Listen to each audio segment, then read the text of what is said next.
ఉద్యోగాలుగా మీ ఆంధ్ర వాళ్ళు కొట్టేసిండ్రు. ఇవి పేర్లు, ఇది లిస్టు.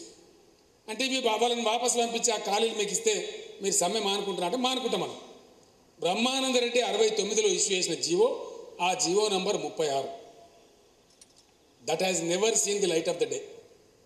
ఈ రోజు వరకు 24,000లో ఇద్దరిని కూడా వాపసు పంపించారు.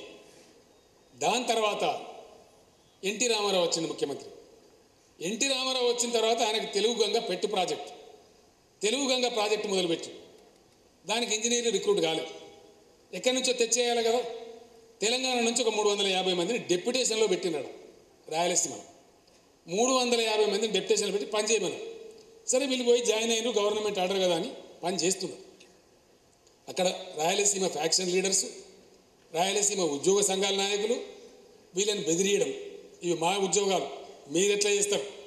చివరికి ఎంతవరకు అంటే ఉద్యోగస్తులు బయటకు ఫీల్డ్ మీద పనికి పోతే వాళ్ళ ఇండ్ల మీదకి వచ్చి వాళ్ళ భార్యలను బెదిరియడం. ఏమమ్మా మీ మంగళసూత్రాలు కాపాడుకోకపోతే తెలేదా, మీ భర్తకు చెప్పు వెంటనే బిస్తర్ కట్టండి, హైదరాబాద్ వెళ్ళిపోండి అని బెదిరించి పంపించారు. అప్పుడు ఇక్కడ మన ఎన్జిఓలకు కోపం వచ్చింది. అరే నీమమ్మా ఇన్ని వేల ఉద్యోగాలు పోతే మేము భరించుకోవాలి, ఆఫ్టర్ ఆల్ 350 ఉద్యోగాల కోసం, అది కూడా డెప్యుటేషన్, మీకు ఇంత పౌరుషం ఉంది, మరి మేము ఎట్లా భరించాలి అని చెప్పి ఎన్టీ రామారావు మీద దాడికి పోయింది. అప్పుడు ఆయన కమిటీ వేసినాడు, సుందరేశన్ కమిటీ. 3 ఐఏఎస్ అధికారులతో కమిటీ వేస్తే ఆ కమిటీ నిర్ధారించింది, సుందరేశన్ కమిటీ నిర్ధారించి 59,000 ఉద్యోగాలు తెలంగాణ బిడ్డలై ఆంధ్ర వాళ్ళు కొట్టేసిండ్రు అని చెప్పించారు. ఇది ప్రెసిడెంట్ రూల్ వ్యతిరేకంగా, 6 పాయింట్ ఫార్ములాకు వ్యతిరేకంగా. అప్పుడు ఎన్టీ రామారావు మళ్ళీ జీవో ఇష్యూ చేసింది. 1985 డిసెంబర్లో జీవో 610 ఇష్యూ చేసింది. ఆ 610 ఈ 59,000 మంది రిపాట్రియేట్ చేయండి, ఖాళీలలో తెలంగాణ వాళ్ళని తీసుకోండి. అంటే ఇద్దరు ఆంధ్ర ముఖ్యమంత్రులు బ్రహ్మానంద రెడ్డి, ఎన్టీ రామారావు జీవోలు ఇష్యూ చేసింది మా విద్యాసాగర్ రావు కాదు, మా కోదండరాము కాదు. ఒక ఆయన బ్రహ్మానంద రెడ్డి, ఇంకొక ఆయన ఎన్టీ రామారావు. 83,000 ఉద్యోగాలు తెలంగాణకు రావాల్సినవి, రాలేదు, చట్ట వ్యతిరేకంగా ఆంధ్ర వాళ్ళు కొట్టేసిందని చెప్పి దాన్ని నిర్ధారించింది, జీవోలు విడుదల చేసింది ఆంధ్ర ప్రాంత ముఖ్యమంత్రులు. దాన్ని అమలు చేయమంటే కాలికి పెడితే మెడకు పెట్టుడు, మెడకు పెడితే కాలికి పెట్టుడు. చంద్రబాబు నాయుడు అప్పుడు అదే కథ.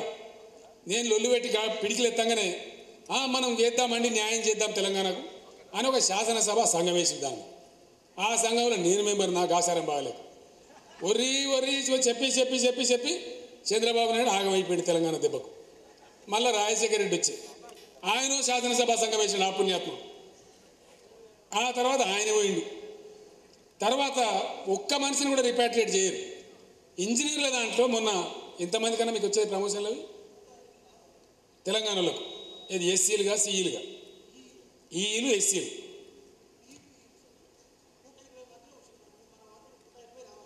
ఇంకోటి ఇప్పుడు ఆయన కమిటీ చేసింది, ముఖ్యమంత్రి కిరణ్ కుమార్ రెడ్డి కమిటీ చేసింది. అదే కమిటీల సంగతి చెప్తున్నాను నేను. అది కమిటీ ఎట్లుంటుంది అనేది. ఇంకా దీని మీద కథ, శాసనసభ సంఘం మేము రిపోర్ట్ ఇచ్చినాం కదా, మళ్ళీ దాని మీద గిరిగిలాని కమిటీ చేశాడు ఎవరు, చంద్రబాబు నాయుడు. ఆయన రిపోర్ట్ ఇచ్చాడు. మళ్ళీ రాజశేఖర రెడ్డి వేసినప్పుడు వాళ్ళు రిపోర్ట్ ఇచ్చింది. దాని తదనంతరం అమలు చేయాలి. గిరిగిలాని కమిషన్ రిపోర్ట్ను యథాతథంగా అమలు చేస్తాం, ఇది ముఖ్యమంత్రి శాసనసభకి ఇచ్చిన హామీ. తర్వాత మా వెంకటేశం గారు తిరిగి పాపమైన చెప్పులు అరిగిపోయి, 2 జోల చెప్పులు అరిగిపోయింది. కింద పడి మీద పడి అన్ని క్లియరెన్స్లు చేయించి, నాతో ఫోన్లు చేయించి, ఆ సెక్రటరీల చుట్టూ, ఆ జేఏడి చుట్టూ తిరిగి చేయించి చివరికి ముఖ్యమంత్రి సంతకానికి పోయింది. ఇప్పుడున్న పుణ్యాత్ముడు ముఖ్యమంత్రి కిరణ్ కుమార్ రెడ్డి సంతకానికి పోయింది. ఈయన ఏం చేసాడు తెలుసా, ఆర్డర్ ఇవ్వాలి, సంతకం పెట్టాలి. సంతకం పెడితే మన వాళ్ళకు ఎగ్జిక్యూటివ్ ఇంజనీర్లుగా, సూపరింటెండెంట్ ఇంజనీర్లుగా ప్రమోషన్లు వస్తాయి. రేపు సీలు ఈఎన్సీలు కూడా మన వాళ్ళు అవుతారు. వీళ్ళని రానియద్దు కదా తెలంగాణని. ఏం చేయాలని చెప్పి మళ్ళా ముఖ్యమంత్రి మళ్ళీ కమిటీ చేసిండు, పుణ్యం కట్టుకు 6 మంత్రులతో కమిటీ చేసి, అందులో 4 ఆంధ్రోళ్ళు, 2 తెలంగాణలో. వీడు తెలంగాణ మాట్లాడతాడా? వాళ్ళ 4 గాయం మీద వీళ్ళు తట్టుకుంటారా? అసలు మొదటికే మనోడు మాట్లాడాడు, ఆల్రెడీ లొంగిపోయే ఉండే, లాగు దడిచిపోవటం ముఖ్యమంత్రిని చూడంగానే. వీళ్ళు ఎన్నడూ మాట్లాడాలా? మళ్ళీ అన్న సంఖ్య చూడు, పరిష్కారం కావాల్సింది తెలంగాణ ఉద్యోగుల సమస్య. దానికి ఆంధ్ర మంత్రులు ఎందుకు నాకు అర్థం కాదు. 4 ఆంధ్ర మంత్రులు, 2 తెలంగాణ మంత్రులను పెట్టి మళ్ళీ కమిటీ చేసి, అంటే సుందరేశన్ కమిటీ పోయింది, శాసనసభ సంఘాలు పోయినాయి, గిరిగిలాని కమిటీ పోయింది, జీఏడి ఇచ్చిన రిపోర్ట్లు పోయినాయి, మళ్ళీ ఇప్పుడు ఇంకో కమిటీ వేస్తారు. అంటే ఎన్ని కమిటీలు తెలంగాణకు అంటే స్పష్టంగా స్ఫటిక సదృశంగా మనకు అర్థమవుతున్నది ఏంటంటే సమైక్య రాష్ట్రంలో తెలంగాణకు ఏ రంగంలో కూడా న్యాయం జరగదు జరగదు, సమస్యనే లేదు. ఇట్లా దేన్ని చూసినా ముఖ్యెక్కడున్నది నాటి నెత్తుడు తిప్పి చూపిస్తారు తప్ప సూటిగా మాట్లాడరు, సమాధానం చెప్పరు.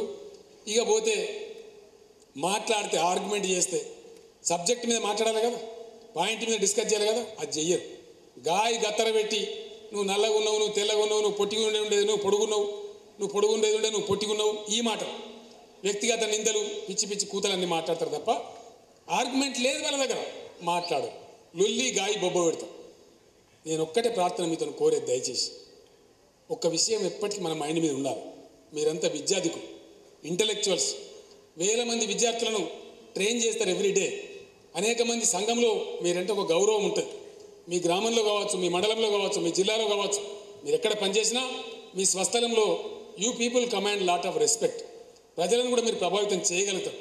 మీతో నా ప్రార్థన ఒక్కటే, ఇంత దూరం వచ్చినాం ఇప్పుడు తప్పదిగా తెలంగాణనే భావం ఆంధ్రలో కలిగించిన పొరపాటున అట్లా జరగదు, నేను బతుకుంటే జరగదు, సమస్య లేదు. పొరపాటున కలల కూడా అనుకోని విధంగా ఇప్పుడు ఉద్యమం జావగారితే దబ్బన తెలంగాణ మనం సాధించకపోతే ఉంచుతారా వీళ్ళు? మనం ఉంటామాయిగా మనం కట్టు బానిసల కింద చెప్పు కింద పెట్టి నలిచేస్తారు మనం. కాబట్టి అనుక్షణం దయచేసి మనం అప్రమత్తంగా ఉండాలి. ఇప్పుడు మనకు తెలంగాణ సాధించడం తప్ప మరో ప్రత్యామ్నాయం లేదు. There is no alternative. At any cost we must achieve Telangana. Telangana సాధించడమే మన ముందున్న ఏకైక ప్రత్యామ్నాయం. ఏది రాజీ పడ్డా అక్కడ మాత్రం 600 సరే రాజీ పడవద్దు. దయచేసి ఆ ధైర్యంతో ముందుకు సాగాలని చెప్పి ప్రజలను, మీ విద్యార్థులను ఇదే పందాలో చైతన్యం చేయాలని చెప్పి నేను మా పాలిటెక్నిక్ అధ్యాపకులందరికీ నమస్కారం చేసి మరీ మీకు అప్పీల్ చేస్తూ ఉన్నాను.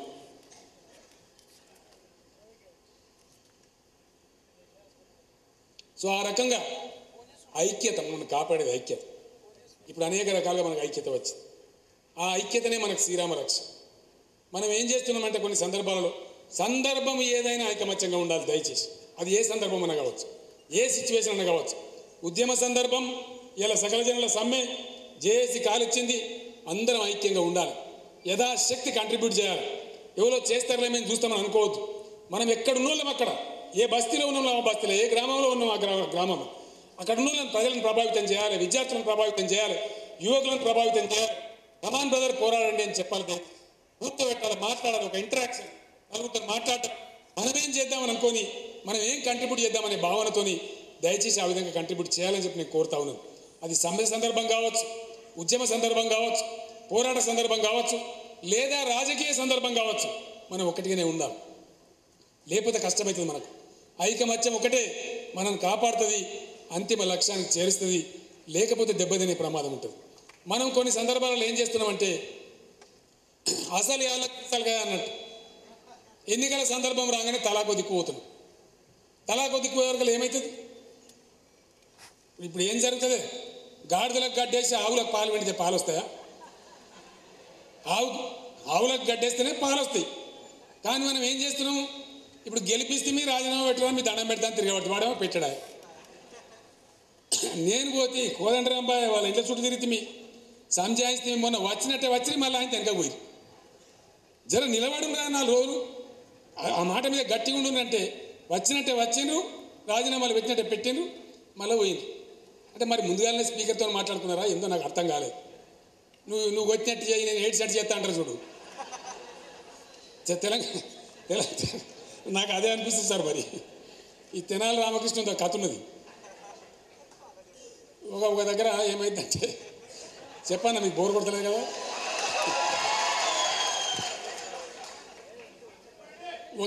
ఇప్పుడంటే హోటళ్ళు, లాడ్జ్లు ఇవన్నీ వచ్చాయి కానీ పూర్వం లేకుండే కదా.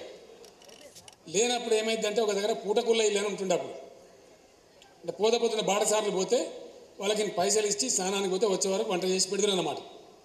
బాటసార్లు ఆ పూటకుళ్ళ ఇల్లుని ఆశ్రయించి ఒక దగ్గర చాలా గడుసోళ్ళు ఉంటారు, భార్యాభర్తలు ఇద్దరు. పైసలు తీసుకుంటారు కానీ ఎవరికి అన్నం పెట్టరు. రాజు దాకా వస్తే తెలుస్తుంది. ఏమైనా విధంలో దుర్మార్గులనట పోయిరామని చెప్పి తెనాలి రామకృష్ణుడు అయితే దీన్ని పరిష్కారం చేస్తాడని చెప్పి ఆయనను పంపిస్తాడు. ఆయన పోతాడు, డబ్బులు ఇస్తాడు. డబ్బులు ఇచ్చిన తర్వాత నేను ఇక నది కాడికి పోయి స్నానం చేసుకొని సంధ్యావార్చుకొని వస్తా, నాకు భోజనం సిద్ధం పెట్టున్నామా అని చెప్తాడు. పోతాడు, వస్తాడు. వచ్చే వరకు ఇల్లంతా పెద్ద రణరంగం అన్నట్టు లొల్లి ఆయన కొడతా ఉంటాడు, లోపల ఆమె ఏడుస్తూ ఉంటుంది, పెద్ద బీభత్సంగా ఉంటుంది. ఇంతకుముందు అంత అమాయకులు ఏంటంటే పాపం వాళ్ళే తనక సత్తానిపై మనకేమన్నా పెడితే వెళ్ళిపోతారు. ఈయన అట్లా చేయడు. వాళ్ళకి ఇనొచ్చేటట్టు మాట అంటాడు. సరే ఇక మీరే కొట్క సత్తారు, నాకేం భోజనం పెడతారులేవా అని చెప్తాడు. వచ్చి ఆ బనుకులు ఆయన కింద నతికి ఉంటాడు. నతికి ఉన్నాక జరిసేపు సైలెన్స్ అయినాక పోయిన వీడు అనుకుని వాళ్ళు బయటకు వస్తారు. చూసినా నేను చెప్పలే, నేను కొట్టినట్టు చేయమని నేను చెప్పలే, నేను ఏడిచినట్టు చేయమని నేను చెప్పలే అంటే, నేను చెప్పిందే న్యాయమైంది కదా అంటే, ఇగో నేను ఉన్నదే న్యాయమైంది కదా అని కిందికి వెళ్ళేస్తాడు. లేచి వాళ్ళతో వంట వండించుకొని తిని బట్టలను పిలిపించి అరెస్ట్ చేసి రాజు దగ్గర దొరకపోతాం. ఇప్పుడు ఈ దొంగలను కూడా తెలంగాణ పబ్లిక్ ఒక మనం గట్ట పట్టాలి, తెనాలి రామకృష్ణ స్టైల్లో పట్టాలి. మోసం చేయకపోతే మోసపోవద్దు. ఇన్ని రోజులు మోసపోయిన సార్ వాని జుట్లకి వెళ్ళినట్టు పదులైన ఊహం ఉండాలి మనకు. మన వ్యూహంతో మనం ఎప్పటికప్పుడు తెలుసుకుంటూ ఒకరికొకరం కలుసుకుంటూ అర్థం చేసుకుంటూ ఖచ్చితంగా రాష్ట్రం సాధించాలి తప్ప మనకు వేరే మార్గం లేదు. 10 సంవత్సరాల క్రితం నేను బయలుదేరినాడు ఒకటే ఒక మనిషిని. ఆ రోజు పిడికెడి మంత్ నా వెంట పెట్టుకొని నేను బయలుదేరి. కానీ ఇక్కడ ఇవాళ ఎక్కడికి పోయినా, ఒక హాల్లోకి పోయినా, ఒక ఊరికి పోయినా, ఒక జిల్లాకు పోయినా, ఎక్కడ సభలు పెట్టినా నా కళ్ళ ముందు ఒక మానవ సముద్రం. ఇలా హరిహర కళాభవన్లో మీరు ఆవిష్కరించిన ఈ అద్భుత సన్నివేశం, మీరు ఎన్ని జిల్లాల నుంచి వచ్చినారో, ఎంత కష్టపడ్డారో, గుప్తా గారికి, మా గౌడ్ గారికి, మనోహర్ రెడ్డి గారికి, వాళ్ళు ప్రయాసపడి నా దగ్గరకు వచ్చి డేట్ తీసుకొని ఇక్కడ ఉన్నబడే ఎగ్జిక్యూటివ్ ఎవరైతే ఉన్నారో అనేక తాపత్రయం పడి మీకు అందరికి సందేశాలు ఇచ్చి ఈరోజు ఈ గొప్ప సన్నివేశాన్ని ఆవిష్కరించారు. గుప్తా గారికి, మనోహర్ రెడ్డి గారికి, వారు ఎంబడిన మిత్రులకు, గౌడ్ గారికి, అందరికీ కూడా ఎగ్జిక్యూటివ్ కమిటీ అందరికీ ఇంత పెద్ద గొప్ప సన్నివేశాన్ని ఈ హరిహర కళాభవన్లో తెలంగాణ చైతన్యమూర్తి భవించే విధంగా ఆవిష్కరించినందుకు వారందరూ కూడా నేను శిరస్సు వంచి నమస్కారం చేస్తూ ఉన్నాను. 4 కోట్ల తెలంగాణ ప్రజల పక్షాన ఇన్ని జిల్లాల నుంచి వచ్చిన మీరు, ఇంత ఐక్యతను ప్రదర్శించిన మీరు ముందు కూడా కొనసాగాలని చెప్పి నేను మనవి చేస్తూ ఉన్నాను. ఒక్క విషయం చెప్పి నేను ముగిస్తాను. అనుమానాలకు తావు లేదు, తొట్టుబాటు తొడబాటు కూడా తావు లేదు. ఆత్మవిశ్వాసంతో, సంపూర్ణమైన ఆత్మవిశ్వాసంతో బిగిసిన పిడికిలి పట్టు సడలకుండా, ఎత్తిన జెండా దించకుండా, ఎలుగెత్తిన కంఠం నినాదం మూగబోకుండా ముందుకు సాగడమే మన కర్తవ్యం. అంతకు మించిన ప్రత్యామ్నాయం మనకు లేదు. అందువల్ల నేనే రాసిన 2001లో బయలుదేరినాడు నేనే రాసిన స్వతంత్ర పోరాటమే మనకు స్ఫూర్తి. ఆ పోరాటంలో ధర్మం ఉండే కాబట్టి ఒక తరం చచ్చిపోతే ఇంకో తరం అందుకొని పనిచేసింది. At the end of 200 years మనకు ఇండిపెండెన్స్ వచ్చింది ఇండియాకు. 1857 మ్యూటినీ, సిపాయిల తిరుగుబాటు. అందరూ కూడా అనుకున్నారు ఈ సిపాయిల తిరుగుబాటుతోనే ఇంకా అయిపోతుంది, వచ్చేస్తే స్వతంత్రం అనుకున్నారు. కానీ రాలే, అది విఫలం చెందింది. అయినా పోరాటం ఆగలే. మరో 90 సంవత్సరాల తర్వాత అంటే 1947లో తిరిగి మళ్ళీ మనకు స్వతంత్రం వచ్చింది. అందుకే నేను రాసిన సిపాయిల తిరుగుబాటు విఫలం అయ్యిందని, సిపాయిల తిరుగుబాటు విఫలం అయ్యిందని అనుకుంటే దేశానికి వచ్చేదా స్వాతంత్రం, రాజీ లేని పోరాటమే విజయం సాధిస్తుంది, ముమ్మాటికి తెలంగాణ రాష్ట్రం వచ్చి తీరుతుంది. ఇలా రాజీ లేని పోరాటమే ఈ దోపిడి నుంచి, ఈ పీడన నుంచి, ఈ పీడ నుంచి, ఈ నయవంచకుల బారి నుంచి తెలంగాణ సమాజాన్ని కాపాడుకునే బాధ్యత తెలంగాణ వైతాళికులుగా, తెలంగాణ ఇంటెలెక్చువల్ కమ్యూనిటీగా మీ అందరి మీద కూడా ఉంది అని చెప్పి మనవి చేస్తూ ఈరోజు ఈ సభకు నన్ను రప్పించి ఈ 4 మాటలు పంచుకునేటువంటి అవకాశాన్ని, అదృష్టాన్ని కల్పించినటువంటి గుప్తా గారికి, గౌడ్ గారికి, రెడ్డి గారికి, మిగతా కార్యవర్గ సభ్యులకు మీ అందరికీ కూడా పేరు పేరున ధన్యవాదాలు తెలియజేస్తూనే సెలవు తీసుకుంటా ఉన్నాను. జై తెలంగాణ, జై తెలంగాణ, జోహార్ తెలంగాణ మన వీరులకు, జోహార్ తెలంగాణ మన వీరులకు, జై తెలంగాణ. ధన్యవాదాలు. తప్పకుండా పాటిస్తామని హామీ ఇస్తూ మాకు ఇంతమంది సందేశాన్ని ఇచ్చినందుకు, ఇచ్చిన అవకాశాన్ని కల్పించిన మన పద్మారావు అన్న గారికి, మిగతా మిత్రులందరికీ ధన్యవాదాలు తెలుపుతూ, ఒక కోయిన్సిడెన్స్ ఉంది ఇక్కడ. 96లో మా ఉద్యమం ముందు పుట్టింది, తర్వాత నేను ప్రెసిడెంట్ అయ్యాను. ఆ కోయిన్సిడెన్స్లో మన అప్పటి బీజేపీకి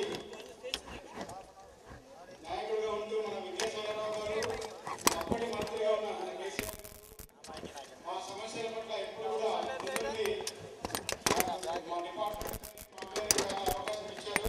అదే స్ఫూర్తితో నన్ను నా బంధాలని తెచ్చేసి ఓన్లీ తెలంగాణకే పాటుపడుతుంది మా కార్యవర్గం మా నన్ను నియమించినందుకు వాళ్ళకి థ్యాంక్స్ చెప్తూ ఈ అవకాశాన్ని సద్వినియోగపరుస్తానని హామీ ఇస్తూ నా టోటల్ టైం తెలంగాణ ఉద్యమానికి తెలంగాణ రావడానికి ప్రయత్నం చేస్తానని హామీ ఇస్తూ సెలవు. Thank you. సభ కంటిన్యూ అవుతుంది.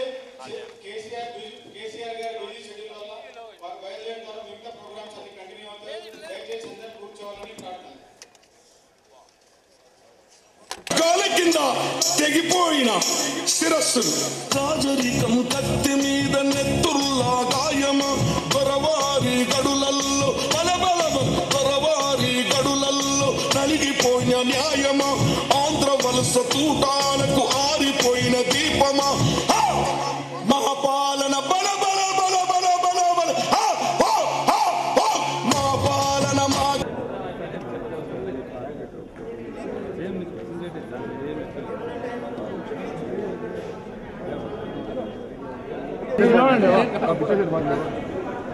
మన వీలైతే రా మరి అయిపోయింది.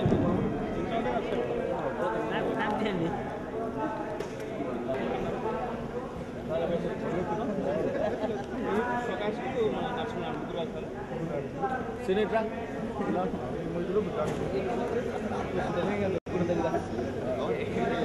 అందరు రావాలన్నా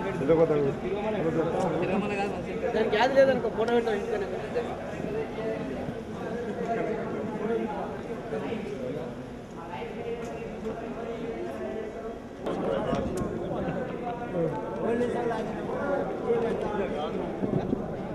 ఫోటో లేదు అన్న, ఒక ఫోటో దిగుతా అయిపోతుంది అందరం కార్యవర్గ సభ్యులం చైర్మన్ అన్న ఫోటో దిగుతాం అందరం.